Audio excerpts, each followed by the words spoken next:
building the knowledge, skills, and abilities of its various stakeholders to undertake official, effective gender analysis to work towards the attainment of gender equality in the ECOWAS member states.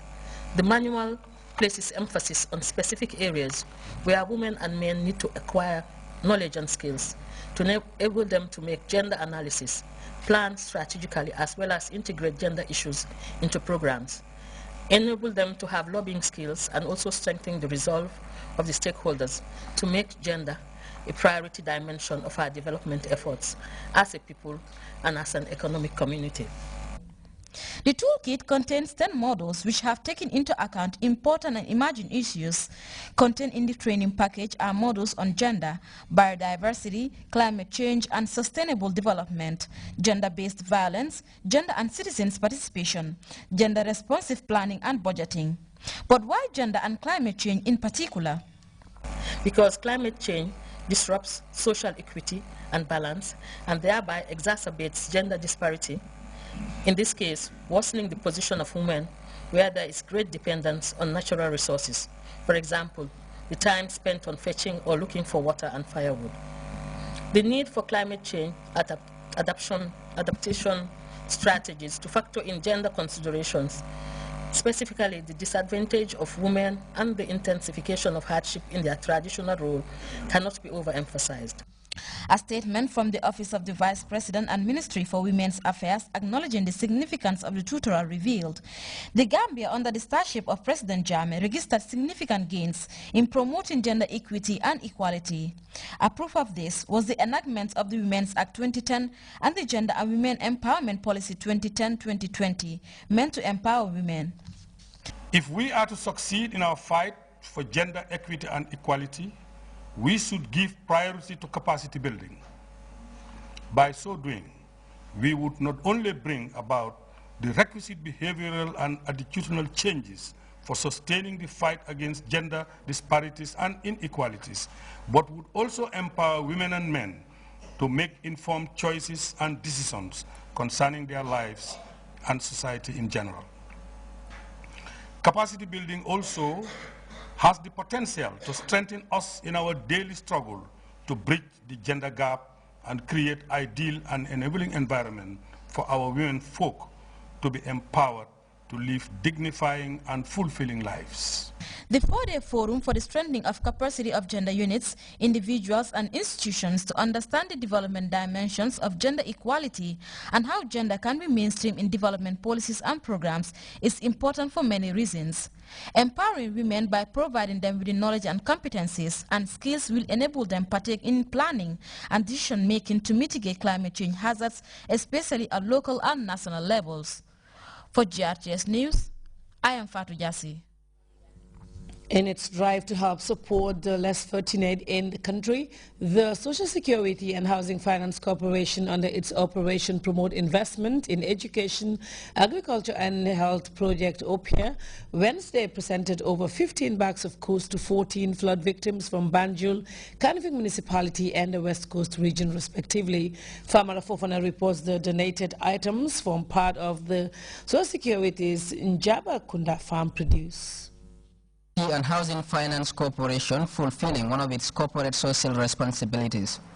It was a gesture highly appreciated by the beneficiaries as the flood victims took delivery of the food items courtesy of the Operation Promote Investment, Education, Agriculture and Health Project, an intervention credited for helping many Gambians in diverse ways. Adhering to the call of the President's Back to the Land initiative, the Social Security and Housing Finance Corporation is also playing their part in cultivating several farms, proceeds of which are later plowed back to the society. Edward Graham, Managing Director of Social Security and Housing Finance Corporation, delved into the project in terms of its agricultural undertakings and promotional activities. In agriculture, what we have done is we have gone to different regions and encouraged the communities and asked for farmlands. And they were willing not only to give farmlands, but they were actively participated in what we want to sow, in the cultivation of this produce that we have today. And when we get these things, now we give these things to needy people Graham said they are complementing the efforts of His Excellency the President. All these things we are doing now is in line with what our dear President is doing, because he is an action man. He will not tell you to do this. He will do it himself. We see him in the farm, himself in the farm. We see him in education. In fact, he has a foundation that is taking care of students. You will see him in health sector as well. So if we leave everything with him, eventually it will not be sustainable for him to do. Ibrahim K.S. Damfa, the OPA project coordinator, admitted the fact that the initiative will not entirely solve the problems of the beneficiaries, but will help ease them. He said they have identified several people, among them fire and flood victims, as well as those who suffered last year's crop failures in other regions. Binta C. Jadam of the National Disaster Management Agency hailed the Social Security and Housing Finance Corporation for their concern for the needy, saying providing foodstuff for the needy is part of security. This shows integration. It shows how you care for the society, as the name implies, social security. Providing foodstuff to the needy is also part of security. And this shows your social corporate responsibility to the communities. Kadis Sanyang spoke on behalf of the beneficiaries and applauded the Social Security and Housing Finance Corporation for the intervention. The 14 beneficiaries were later given their bags of goods along with envelopes to transport them to their respective homes. This donation is expected to help the people in their livelihood in food security. Similar gestures are also expected in other regions within the country. Famara Fofana, GRTS. Former Pakistani leader Pervez Musharraf could lose some vital political points after admitting to CNN that his administration secretly signed off unlimited number of drone strikes in 2004. And President Obama has called on North Korea to end the rattling that is sending jitters across the world. We'll be back with those plus other stories when we return. Don't go away.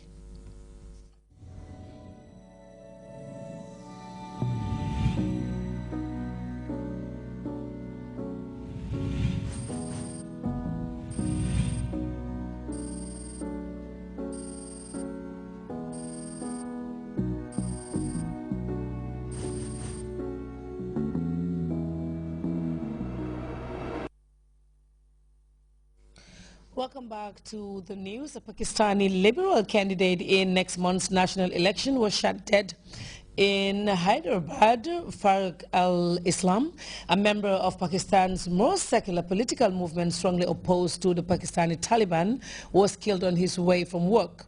Meanwhile, Pervez Musharraf hopes of a political comeback may be dealt a blow after his admission to CNN's Nick Robertson that his government secretly signed off unlimited number of drone strikes in 2004. Aftermath of a deadly American drone strike in Pakistan. Images like these have soured US-Pakistan relations for almost a decade. No Pakistani official has ever acknowledged sanctioning US drone strikes until now. What you're saying here, on occasion there was agreement? No, only on very few occasions where the target was absolutely isolated and had no chance of collateral damage. Pervez Musharraf was Pakistan's military ruler when drone strikes began in 2004 and was bitterly and publicly critical of them. Now he admits there was a secret deal. One discussed at the military level, at the intelligence level, to strike, and if at all there was no time for our own SOTF and military to act, and that was very, maybe 2 or 3 times only. Back then, Al-Qaeda and Taliban fleeing US forces in Afghanistan set up camp over the border in Pakistan's tribal region. America and Pakistan had a common enemy and a common strategy: kill militants when they could. The answer used to be that it was a fleeting target and we couldn't delay the action. I mean, these ups and downs kept going. You see, this is a very fluid situation, a vicious enemy and a fluid situation, mountains, inaccessible areas. By the time he was forced from office in 2008, Musharraf says he sanctioned only a couple of strikes. The vast majority came under the civilian government.